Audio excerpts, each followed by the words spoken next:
The sad truth is we have a really high turnover rate in the United States. It's over 40%. We have the lowest unemployment of 4.3% in the past 16 years. That means a lot of people aren't looking for jobs. What does that mean? We got to keep them. When we find those good ones, we want to keep the good ones. When we find those good employees, we need to learn how to keep them. And the trick is we can start with onboarding. The other sad truth is that 50% of executives leave after the first 18 months. Why? A third of them because they don't fail to align with the company culture. They aren't able to make and establish those key relationships that are so important for those executives. How do we do that?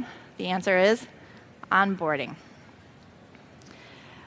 When we are able to do those things, when we have a successful onboarding program, you guys know all this, right? We increase the job satisfaction, we increase the performance of our workforce, which increases the profitability and the productivity, and that lowers the job turnover rate, which some people have estimated costs between 20 and 213%. So obviously those senior executives that are leaving are the higher rates, that 213% of an annual salary. And studies have shown that if you have an effective onboarding program, we're going to talk about how to do that in a minute. If you have an effective onboarding program, then you are 69% more likely to keep those high potential employees after 3 years. So you're really increasing your chances of saving those high potential employees and those senior executives that you've worked so hard to recruit. What are the 4 components of onboarding? SHRM Research has come up with the 4 C's of onboarding. The first one is we have to do compliance, right? How many here have a compliance component in their onboarding program?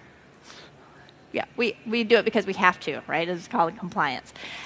But the second step is clarification, clarifying those roles that we have for the new employee so they know what they're going to be doing in their job. Some people call that job description.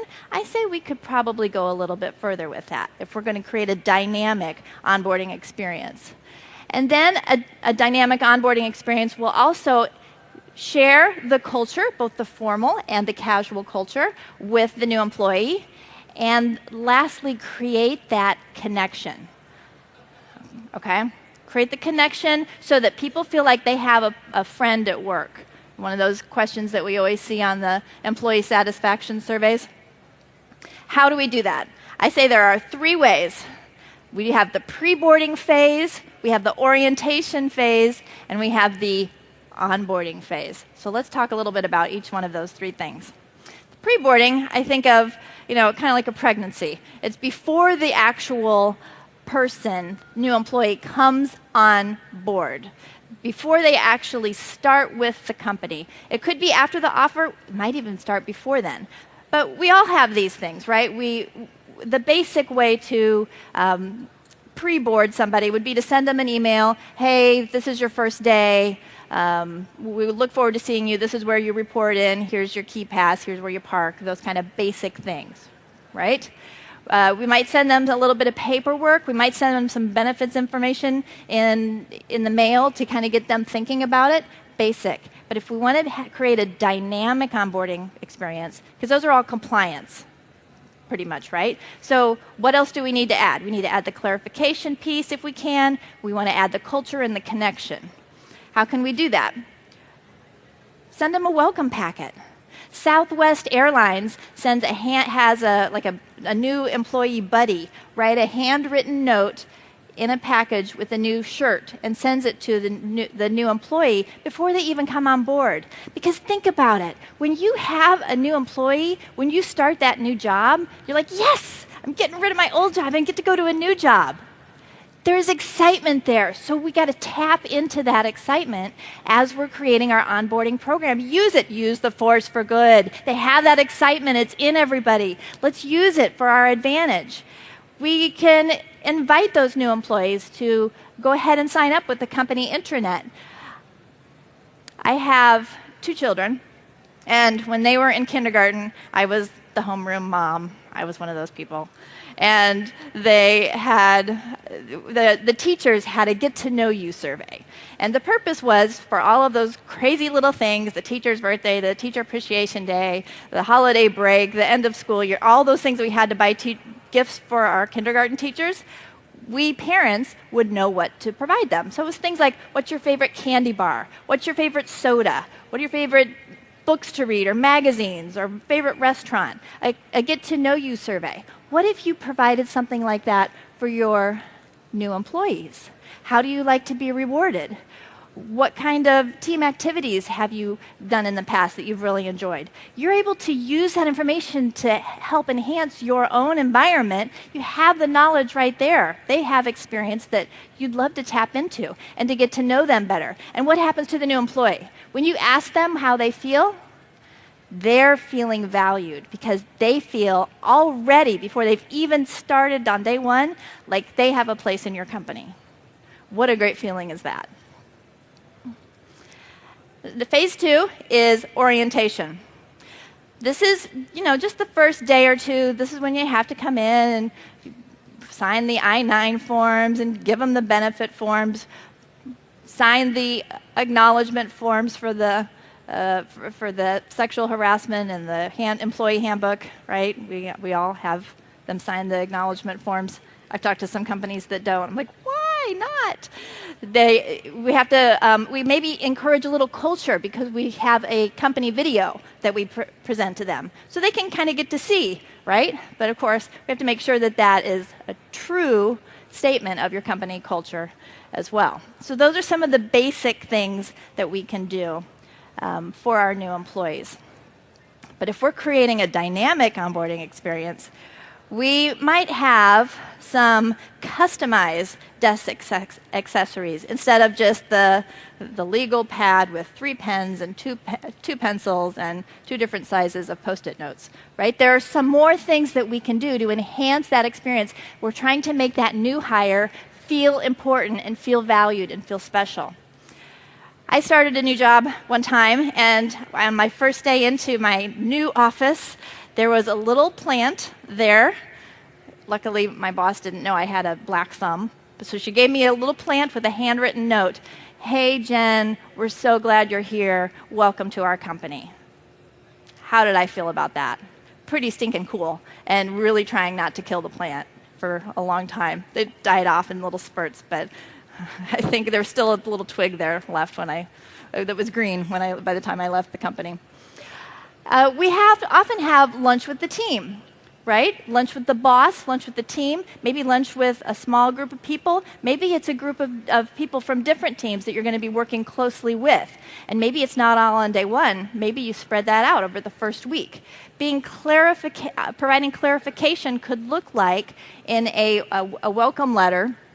This is what you're going to get on your first week. Here's a schedule of things that you have on your first week that you're going to be doing. Because you're providing clarification for them. You're taking the fear, a little bit of the fear, out of a new job, right?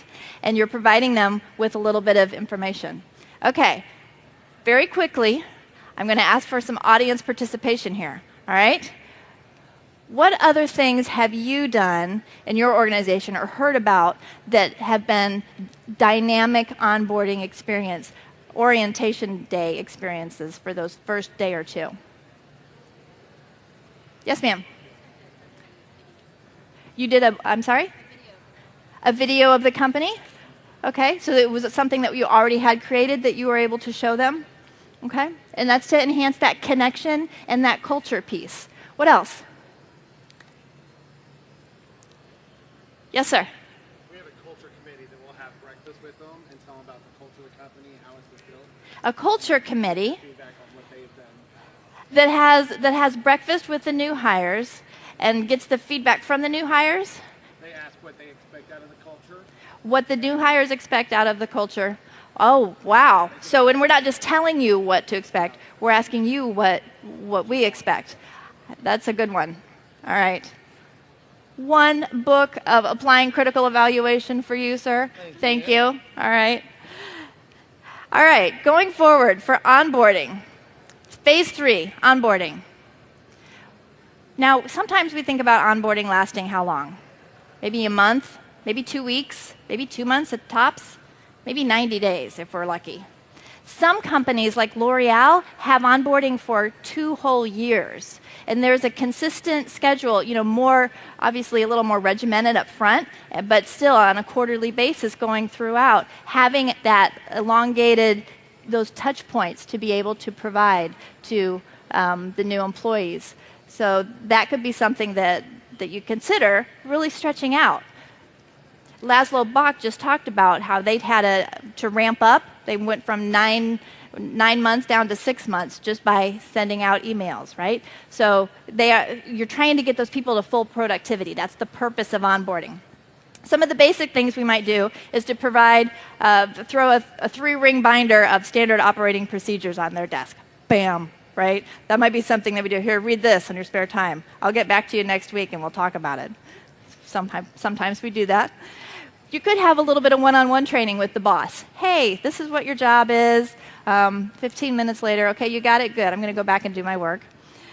Checklist, things you need to do, some regular check-ins, the drive-bys, I like to call them. Hey, everything good? All right, okay, good. I'll catch you in another 10 days.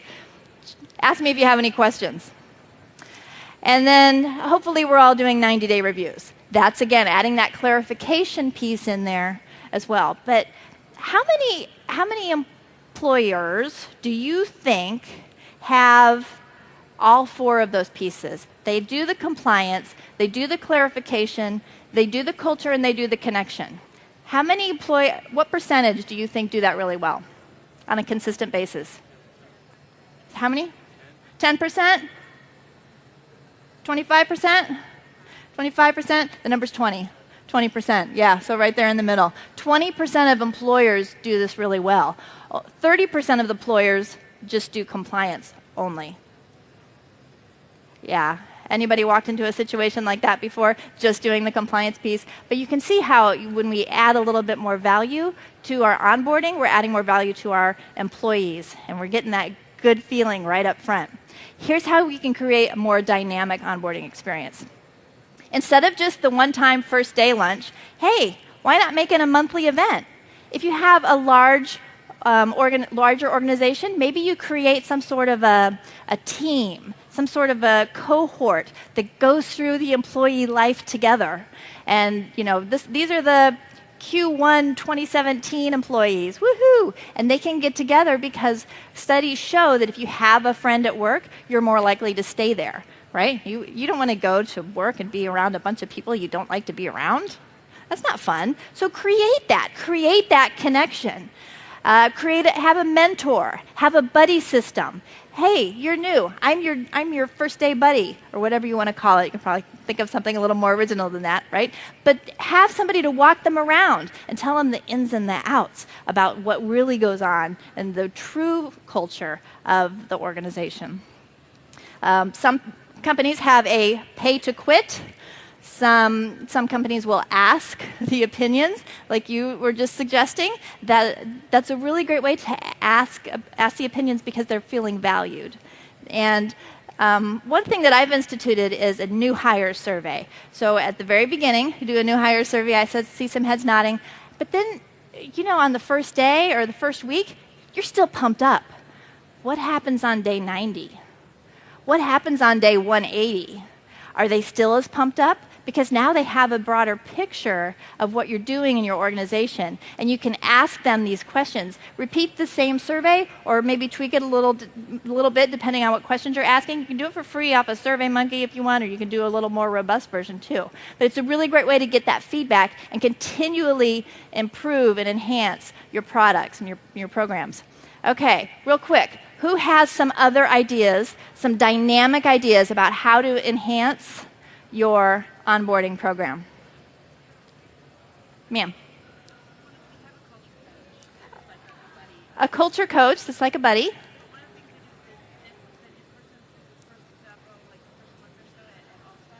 They sit with the person for the entire first month at the all staff meetings?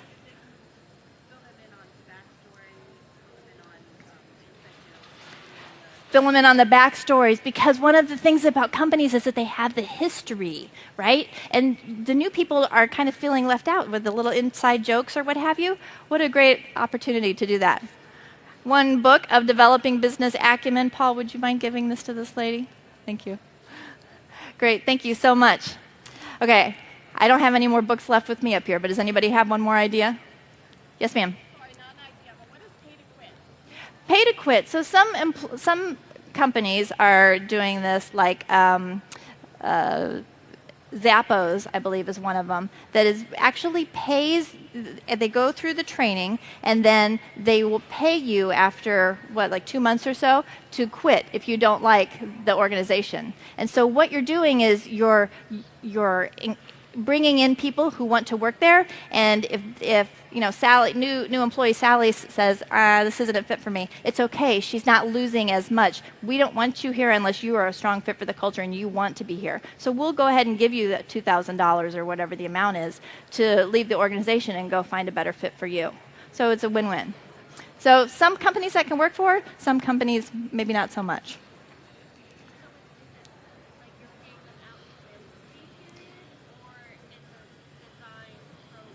It's a design program. It's not per pay period. It's like, hey, okay, we're at the 2-month mark, and so it's do or die, right? You're either signing in blood or you're out the door, kind of a thing. It's a way to really enhance that, those people to stay in with the organization.